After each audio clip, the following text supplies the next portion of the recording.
Okey, baik semua pelajar. Bismillahirrahmanirrahim. Assalamualaikum warahmatullahi wabarakatuh.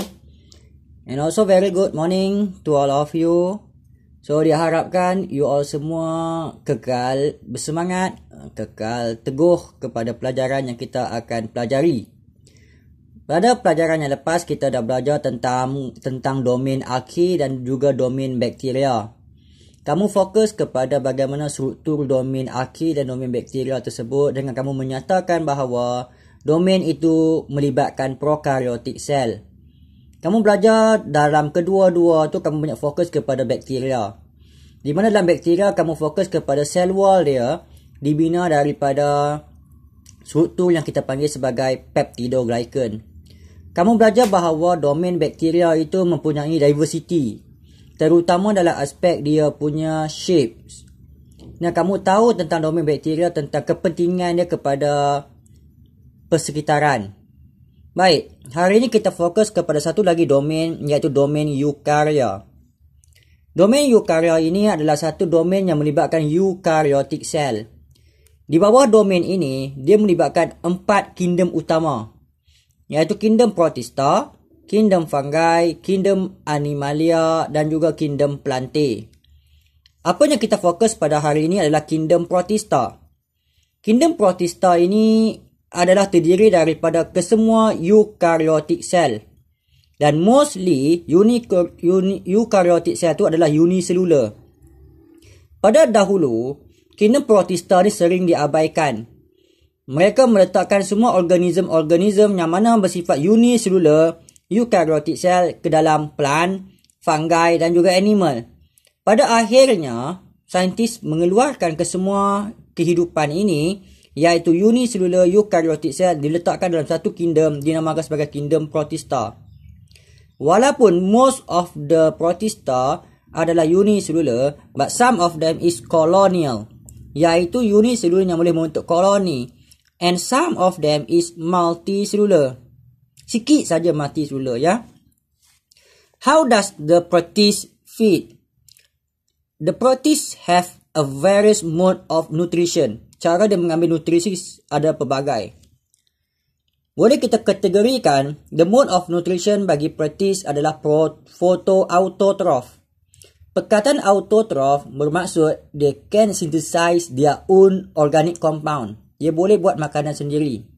Namun diperlukan sumber tenaga dalam bentuk cahaya.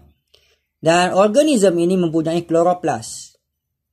Some of the protists is heterotroph. Heterotroph is an organism that cannot synthesize their own organic compound. They obtain the nutrition from others. Ini ambil makanan daripada organism lain. But some of the protists is mixotroph. They can generate both method of feeding, iaitu dia ada dua-dua, fotosintesis dan juga heterotroph. Ini kita panggil sebagai mixotroph. Sekiranya sumber cahaya tiada, they can feed from others. Ini mixotroph. And then apa yang kita kena tahu, how does the protist reproduce? Mode of reproduction bagi protist, most of them are asexual reproduction, iaitu dia menjalankan proses reproduction tanpa meiosis dan fertilization. But some can undergo the process of meiosis and also fertilization, and some of them undergo sexual reproduction. Ada dua-dua. Apabila kita tengok protists secara general, there are a lot of variety of protists. Jadi scientists classify protists kepada dua. Yang pertama, group of protists, the first group of protists we call as a algae. The second group of the protists we call as protozoa. Apa yang dikatakan sebagai algae? Algae ini adalah group of protists that undergo process of photosynthesis. Iaitu ini persamaan dia dengan plant. Kalau soalan tanya kamu, why is the similarities between algae and also plant? Both of them undergo photosynthesis. So algae ini adalah eukaryot dan dia undergo process of photosynthesis. Algae ini, most of the algae is aquatic, iaitu dia adalah tiny organism yang bergantung kepada air. So, organism ini selalunya bergantung kepada air untuk kepelbagaian hidupnya. Most of them is aquatic dan dia akan remain in the ocean and fresh water. The algae is unicellular organism. Namun begitu, some of them have a body called as thallus. Okay, banyaknya adalah unicellular. Tapi kadang-kadang kita berjumpa algae dalam bentuk thallus. Apakah itu thallus? Thallus ni adalah satu bentuk body form yang agak kompleks. Banyak sel, namun dia undifferentiate. Biasanya kita dengar multicellular differentiate. Differentiate ni maksudnya dia berjalankan fungsi-fungsi tertentu. Namun dia multicellular organism, but their body form is undifferentiate.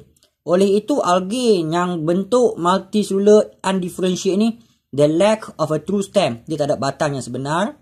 The lack of a true root and leaf. Contoh bagi algae yang popular adalah Chlamydomonas species. Tengok cara saya tulis. Hati-hati bila kamu tulis ya. Ejaan Chlamydomonas, C huruf besar. Dan underline kataan Chlamydomonas, letakkan SP titik. Chlamydomonas ni adalah green algae dan dia berada dalam filem Chlorophyta. Kita bercakap tentang algae. Dia seakan-akan plant, resemble of the plant. How about protozoa? Protozoa seperti juga algae, dia adalah unicellular. Memang kita jarang jumpa spesies yang multicellular. Dan protozoa ni berbeza dengan algae, they are animal-like. Kenapa dikatakan sebagai animal-like? They feed by heterotrophic nutrition. Tadi apa ya? Tadi photosynthetic. Ini heterotrophic. They cannot synthesize their own organic compound. They obtain nutrition from others. Seperti mana yang kita sebut sebagai algae tadi juga, protozoa found in the all environment where the water is present. Dekat mana di situ ada sumber air, dekat situlah boleh wujudnya protozoa. Namun protozoa ini dia lebih ringkas sebab dia kadang-kadang hidup dalam kelopak air yang lebih kecil. Protozoa ini free living, as well as macam animal, they are free living. Maksudnya dia boleh bergerak.